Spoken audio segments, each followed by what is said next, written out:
It was a quiet Sunday evening outside Maple Street Diner in a small town in Ohio. The sun was setting, the sky painted orange, and the smell of warm coffee drifted out the door. But on the sidewalk, an elderly woman stood trembling, Mrs. Eleanor Hayes, a 78-year-old deaf widow who visited the diner every weekend.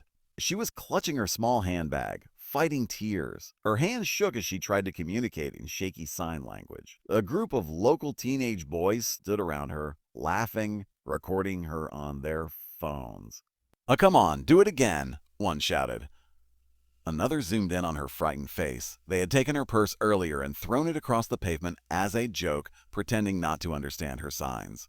People passing by stared but didn't step in. Some were scared of the boys.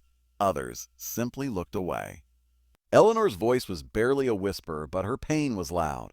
Then the deep rumble of engines filled the street. Three massive Harley motorcycles turned the corner, their chrome shining under the streetlights. The teenagers stopped laughing.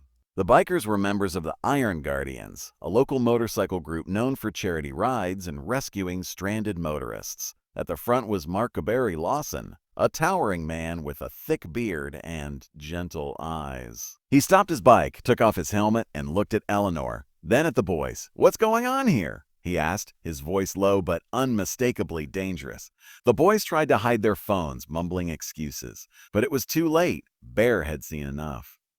He picked up Eleanor's purse, brushed it gently, and handed it back to her with a respectful nod. Then, to everyone's surprise, he began speaking softly with his hands. Bear knew sign language. Eleanor's eyes widened with relief. She quickly explained what had happened. Bear's jaw clenched as he turned back to the boys. "You think picking on someone who can't hear you makes you strong?" he said. "Real strength is protecting people like her." The boys froze as Bear took their phones and deleted the videos, making them apologize, properly, in sign language.